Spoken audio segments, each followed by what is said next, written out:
Can you wrap up, please? Yes, I can. If you say that you're afraid of Trump and that's why you don't want the city to be a safe space for trans people, you better prepare for trans people to make this a very unsafe space. I'm shaking right now. I don't want to be here. Up, please? I'm sorry, am I taking too long pleading for my life? You remembered how many children I have and that 2 of them are trans. I speak as both the B and the T in the LGBT. I'm multiply disabled. I have Ehlers-Danlos syndrome, which is a connective tissue disorder that causes me immense physical pain. I'm on the autism spectrum, and I have narcolepsy, and I couldn't drive myself here, so I had to hide from my driver that I was in drag, which is not an easy thing to do in drag. I do not want to be here. It's my day off. I do not want to be in your DMs. I have narcolepsy. I have autism. I'm disabled. I stubbed my toe this morning. I have a strange rash on my foot. I have athlete's foot. Matt Walsh completely eviscerates this town hall meeting where these LGBTQ activists are declaring their city a sanctuary city for transgenders. Oh yeah, this should be a doozy. Let's see what Matt Walsh has to say. Avoidable consequences of all the lies we've been told lately is that you begin to question some older historical claims that are treated as gospel, and that's a rational response. After all, if the experts in the 21st century are willing to lie to us about pandemics and the Iraq War and many other things, then you can only imagine how many lies were being told in previous centuries before people had access to social media and the internet. Seeing what happened to Donald Trump, you might wonder whether Richard Nixon was really a crook, for example, or you might question whether we were told the truth about JFK's assassination or the whole backstory that's been created around legendary figures like Pocahontas and Harriet Tubman, etc. Today, there's yet another historical narrative that we can add to this list. After reviewing recent events, I've come to the inescapable conclusion that we really need to take a closer look at the Salem witch trials and what they were actually all about. If you remember from history class, we were told that the Salem witch trials were a grave historic injustice because dozens of people in Salem were falsely accused of being insane witches. And as we all know, insane witches are not a thing, and prosecutors never should have suggested such a thing. You can't just go around accusing people of going completely crazy because they're under demonic influence. That would be ridiculous. And if witches and demons did exist, they certainly wouldn't exist in a place like colonial Massachusetts, where everybody's well-educated and well-spoken. So whatever trials took place were completely null and void. They were a travesty of justice.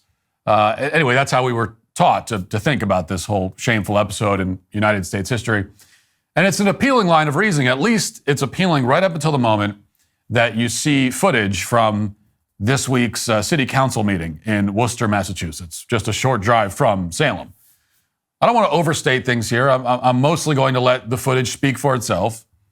And to be clear, I'm not endorsing any of the punishments that were reportedly handed out during the Salem witch trials or anything like that. I couldn't endorse such a thing, especially I couldn't do that on YouTube. All I'm saying is that once you see this footage, you have to wonder what exactly they're putting in the water up in that neck of the woods. It's enough to make you rethink a lot of prior assumptions that you may have had. Now, this footage comes from a city council meeting that lasted several hours, and it concerned a proposed resolution to declare that Worcester, Massachusetts is a sanctuary city for transgender and gender-fluid individuals. It's never really explained what exactly that means or why it's necessary. These people are very worried that the Trump administration is going to deport transgender and gender-fluid people, apparently, even though nobody has suggested doing that. In fact, there have been no laws proposed anywhere by anyone that would have any impact on the vast majority of the people that you will see in this council meeting. Yet they held a public hearing to discuss their concerns anyway, and one by one, they demonstrated that we are severely, and I mean really severely, underestimating the number of completely unhinged people who live in the state of Massachusetts. Yet again, this community here trying to make it all about them, like, oh my God, they're going to deport us. Oh my God, they're going to do mean things to us when no one suggested doing that at all. It's just a way for them to go, look at me, look at me, look at me, which hasn't that always been the claim, that these people are just narcissistic and just want attention or a victim card or what have you? Whatever the estimate was, it's far too low. So here's just a small part of what took place. I need the city to protect me because the federal government won't. And if you think you're afraid of Trump, you should see how afraid of Trump I am. And you should see how afraid I am if I were to see you on the street. How about the kids you look at? You imagine how afraid they are whenever they see you walking by. What is she? Is she a drag queen, Marge Simpson? Like, what is this? Can you wrap up, please? Yes, I can. If you say that you're afraid of Trump and that's why you don't want the city to be a safe space for trans people, you better prepare for trans people to make this a very unsafe space. I'm shaking right now. I don't want to be Wrap up, here. please. I'm sorry, am I taking too long pleading for my life? You remembered how many children I have and that 2 of them are trans. I speak as both the B and the T in the LGBT. I'm multiply disabled. I have Ehlers-Danlos syndrome, which is a connective tissue disorder that causes me immense physical pain. I'm on the autism spectrum, and I have narcolepsy, and I couldn't drive myself here, so I had to hide from my driver that I was in drag, which is not an easy thing to do in drag. I do not want to be here. It's my day off. Whoa. Wait a minute. What is going on here? What is this? Dude, is this forehead contour? And what, temple contour? And what is, whoa. My brain is breaking just from looking at this. I do not want to be in your DMs. I have narcolepsy. I have autism. I'm disabled. I stubbed my toe this morning. I have a strange rash on my foot. I have athlete's foot. Just got to list all. This is how it works at a council meeting when there are a bunch of leftists showing up. You just begin. They get 3 minutes to speak, and the first 2.5 minutes are consumed by them listing all of their credentials, and their credentials are just all the things that they're, all the different ways that they're victims and all the things they're whining about. And we say this a lot, but it really does feel like a parody when you watch the video. It's like these people can't be real, yet they are. I don't want to be here, complains the trans activist. Well, okay, then leave. Nobody's forcing you to be there. That's how sane people handle situations they don't want to be involved with. But of course, from the perspective of the trans activists, they have no agency whatsoever. Everything that happens to them is the result of some nefarious outside force. They're perpetually oppressed, even when they're making voluntary decisions to appear at council meetings. Is one of the many reasons that these people are deeply and profoundly unhappy. And as you may have just noticed, that rage often leads to violent thoughts. Now, if you're listening to the audio podcast, I'll point out that behind all these speakers, there's a sign that reads, "I see you, silence equals death." And that's obviously an explicit threat that's being made to the members of the Worcester City Council. But just in case they didn't get the message, the first speaker declares that the City Council had better vote the right way, or else, quote, "You better prepare for trans people to make this a very unsafe space." And just to reiterate, this is what the speaker looked like. This is the look. She looks like a Scooby-Doo villain, and not very threatening, but still the sort of person who, if you did see her in public, your first move is to cross the street and. Yeah, exactly. She looks like, and by the way, is that a woman dressing in drag? What is going on there? I know it's a joke, like it's a meme, like, oh, make mental, bring back insane asylums. But I mean, you could see why we need to bring back insane asylums. That's where all these people belong to. Keep some distance. I mean, anyone who chooses to dress like a demonically possessed department store mannequin is clearly not the sort of person that you want to consort with. And again, just to be clear, this city council meeting is about a meaningless resolution to declare Worcester a sanctuary city for transgenderism. This is a resolution that does not affect the law in any way. It doesn't give any new protections to anyone. It doesn't change day-to-day life at all for anyone. But trans activists were threatening the city council over it. And as the meeting continued, their behavior became even more irate and even more unhinged. Watch. Can you look at me and tell me how many of my friends need to die before you do anything? Please wrap up. Look at me! Okay, we're all done here. Pathetic. We're all done. Come on. I speak as someone who is always misgendered, like all the time. People refer to me as sir when I prefer to be referred to as ma'am. No way. No way did this guy just do the meme. The "it's ma'am" meme. I was actually thinking for a split second, is this the same guy from that classic video? The "it's ma'am." It's ma'am. Is this the same guy? But it's not.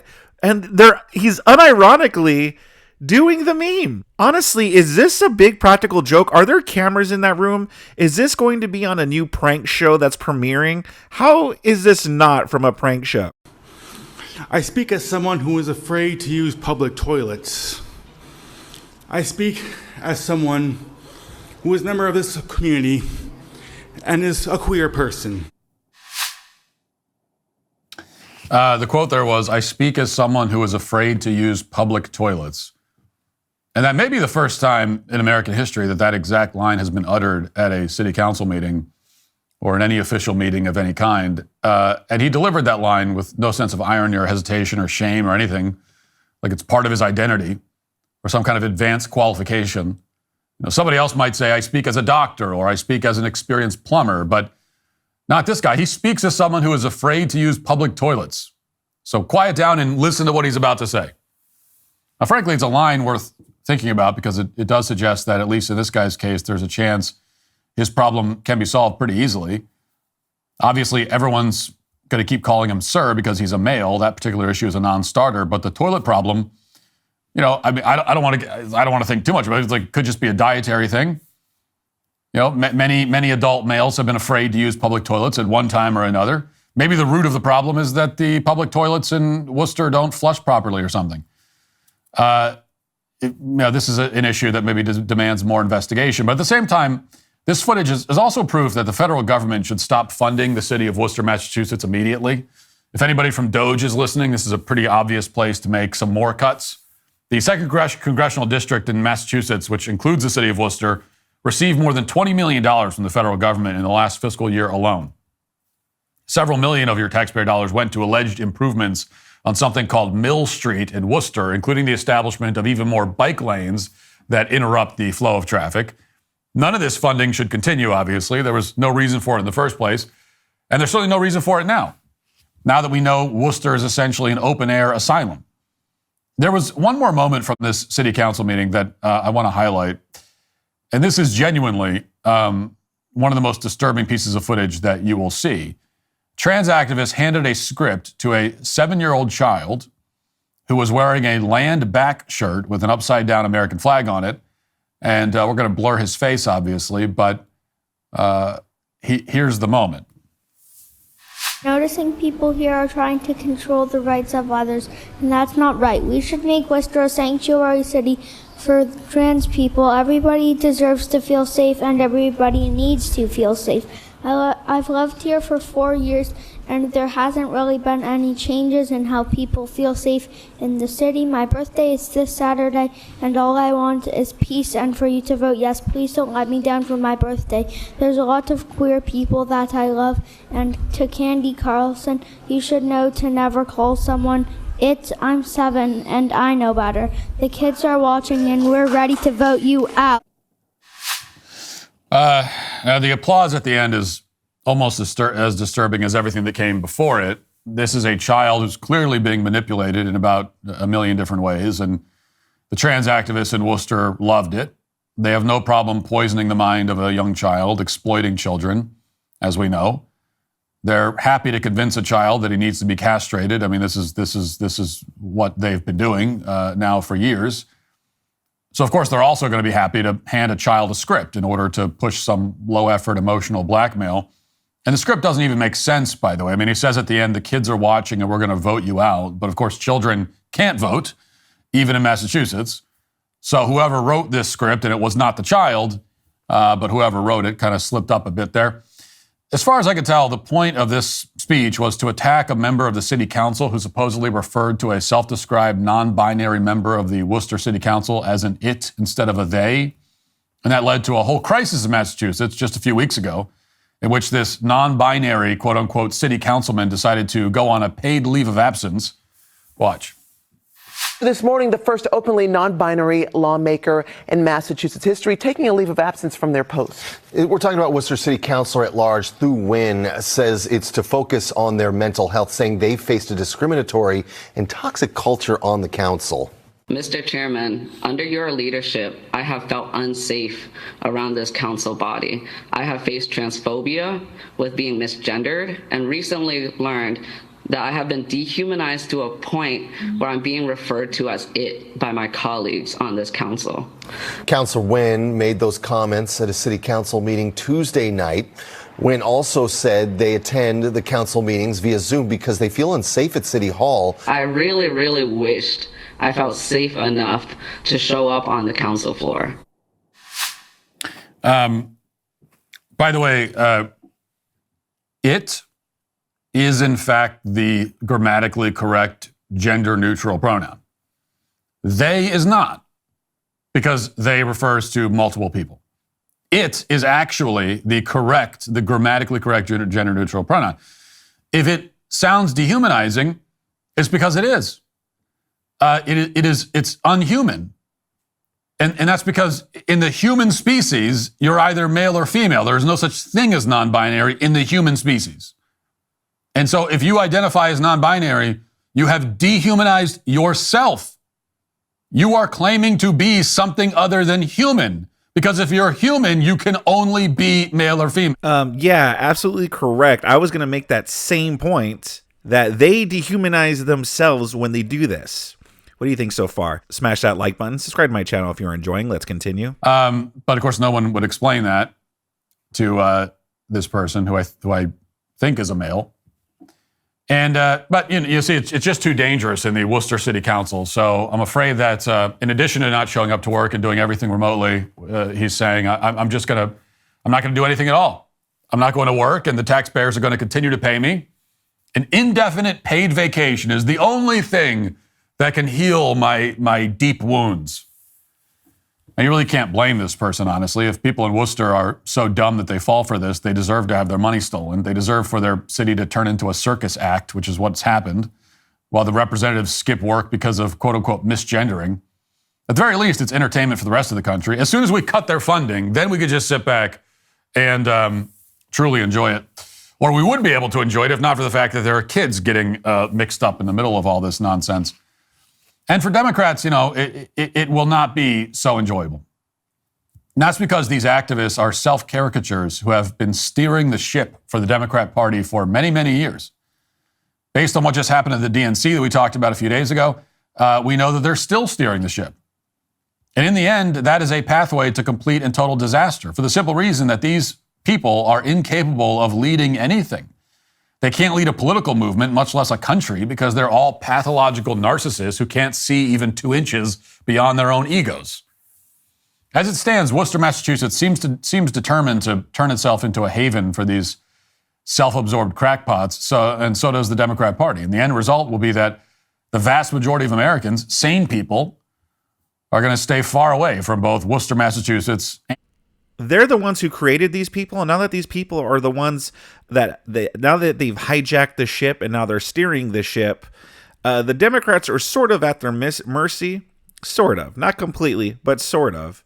And so they have no one to blame but themselves. Because the thing is, if they start going against this ideology, well, they've put it into their heads that, well, it's okay to be violent. It's okay if you feel threatened, that it's okay to be violent to get what you want. They're the ones that justify it, saying, well, it's the language of the unheard.